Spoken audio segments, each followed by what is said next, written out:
So most people think innovation means doing more, like more products, more meetings, more marketing. But what if I told you, in my opinion, key to scaling your business in 2026 next year is about doing less. Today I'm going to show you exactly how we're scaling across multiple companies, not by working harder, but by working smarter. Now we've all heard the phrase, work smarter, not harder. I get it. But what does that actually look like when you're leading a growing business and multiple moving parts are operating those businesses, right?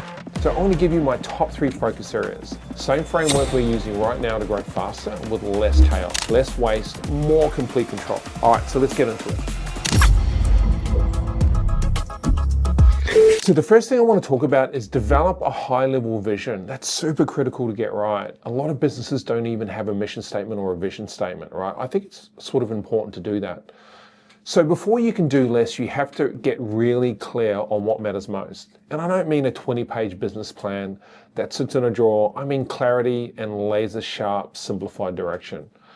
So I think you need to ask yourself, what are the 3 things, if I nail them, will get my business to where it needs to be in 2026? Not 10, not 20, just 3. Why 3? Look, your brain and your organization can only truly focus on a few things at once. The minute you start juggling 10 priorities, you're doing everything at 40%, even less.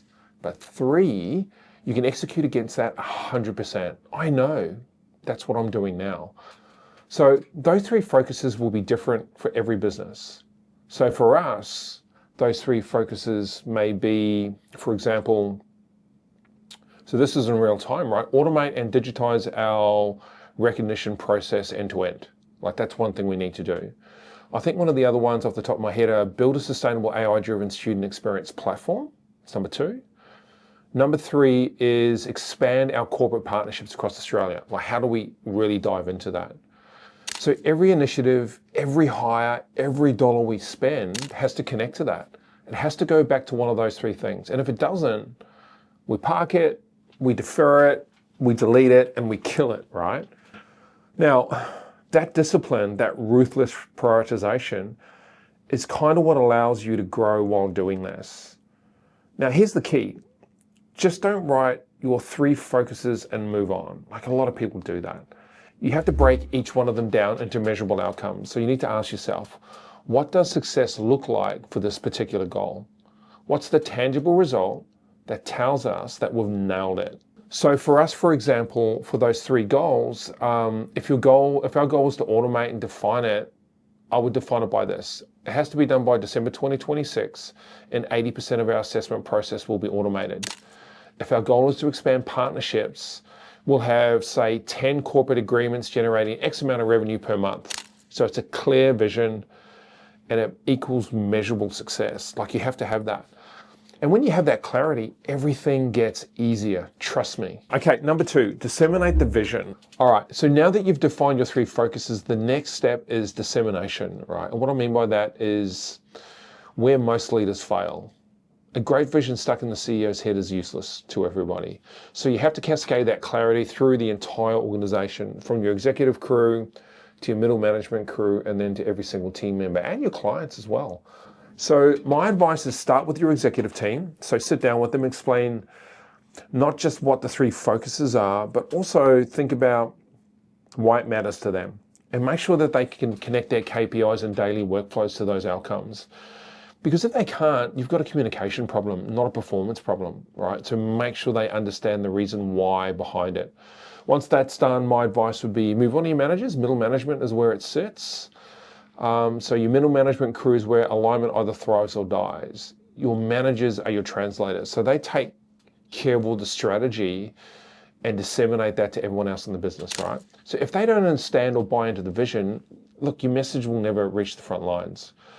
So here's what we've learned. You can't just send a PowerPoint or a memo or an email and expect alignment. That's never going to happen. You need repetition, context, and you need storytelling. You need to make people feel the direction and kind of not just hear it, right? So that's why we now use visual dashboards, man. I'm a big fan of the dashboard. So every department, marketing, sales, operations, HR, education, whatever, sees the same 3 focuses on their wall, on their dashboards. You talk about it in every stand-up, in every meeting. So when someone in the admin team asks, why are we changing this process? The answer's right there. It aligns to focus 1, 2, or 3, right? So when everyone can connect their role to the bigger mission, they stop doing busy work and they start doing focused, impactful work. And that's what you want. That's how you get there. And here's something that's really important that most leaders miss, is you can't just tell people what to do. You need to empower them. It's so critical. And you need to get them thinking inside the framework, right? So encourage your managers to ask just one question. Does this task help us achieve one of the 3 focuses or 3 goals? If not, question it. Why are we doing it? Can we simplify it or can we remove it? Like, why are we doing this? When your entire company starts filtering decisions through those same 3 focuses, that's when you unlock real innovation. And all that chaos that you normally see in a business goes away, right? So that chaos is disguised as progress, by the way, and productivity. It's not, it's just a waste of time. So now that your team's aligned, right, and they're moving in the right direction, the final step is managing it. You've got to manage it to a rhythm and some sort of discipline wrapped around it. That's super critical to get right. Now, this doesn't mean adding more meetings. It means creating better meetings, right? So meetings that serve a purpose, build momentum and reinforce accountability. Super critical. Those 3 things are super critical. So here's what our rhythm looks like in our companies, right? And we're rolling this out now in preparation for scaling in 26, remember. So we do a daily stand-up, quick 10 minutes, check-ins for each department to keep momentum and remove any blockers. Okay, so that's one of the first things we do. The second thing is we do a weekly sync meeting. So focus reviews on outcomes, not activity. Not about what you're doing, is what outcomes have you achieved? What results have you achieved? Then we do look at monthly dashboards, data-driven reviews across marketing, sales, operations, product, a whole bunch of stuff, right? We disseminate that data and that math and we look at it. So it's not about micromanagement, it's about visibility, super critical. So when everyone knows where things stand, you can adjust early on and avoid any major breakdowns later, right? So let's take marketing as an example. This is what's happening here. Because this is where I learned a big lesson about doing this. For a long time, we thought throwing more money at advertising would solve all of our problems. Like more budget equals more leads, right? More sales, wrong. And so what if I told you that less advertising was actually how we grew? Weird, right? Super crazy. Here's what happened. We were generating 100 leads per week. So this is just an example. So we're generating 100 leads per week.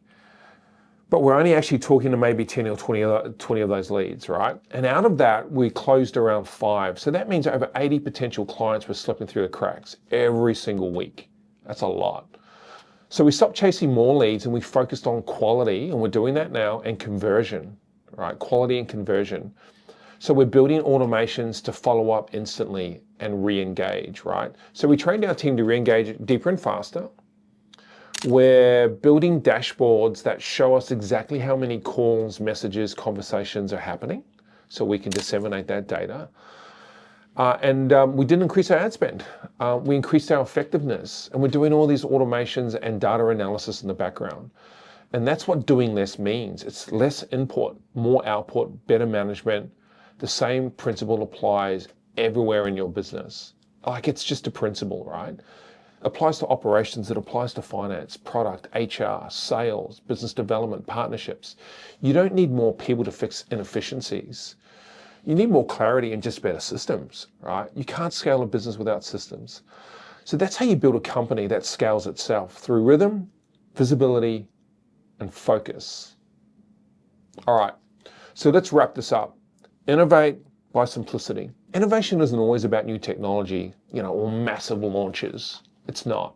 Sometimes it's about subtraction, removing clutter, removing noise, and waste. So the best ideas you have in the room are the ones where you have clarity, focus, and space. So when you simplify and you give your company focus, when you focus, you give your people purpose, right?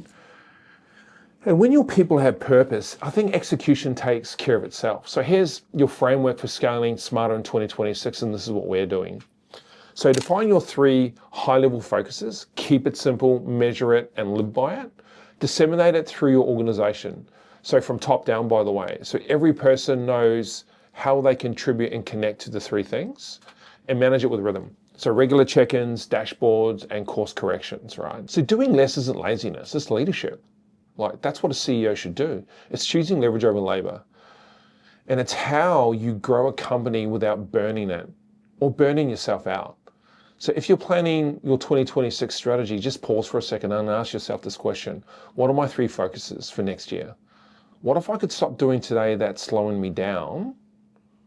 Because the truth is, I think when you master less, you finally create space to achieve more. I truly believe that. So we're just doing less in our companies. We're looking at our data more than we ever have, and we're breaking that down, disseminating that into reports. And then we lock ourselves in a room and go through that. And then we just talk about it. So the COO, the sales director, and myself, the accountant, we just sit there and we look at it, right? And then we make decisions off it. And what that means is we're making really good, informed decisions. You know, we're not making decisions based on emotion. We're not making decisions based on assumptions. We're making really informed decisions. And I think that's super critical. I think it's a game changer for us. And maybe it will be for you too. I think the 3-thing philosophy is a super critical philosophy that I'm really leaning into and trying to understand that how can we scale our business. And by the way, we're more than 2xing our gross revenue in 2026 from 2025, which is a big ask, right? It's pretty audacious, but man, we can do it. And then Henry here can go and buy 14 Priuses. That's because he gets a great bonus, right? So look, I hope that helped. We're going to put a fact sheet, so look in the description for that, and we're happy to send that through to you. Look, we ask you to like this app. We ask you to subscribe. We do all of this for free. We don't get paid for this.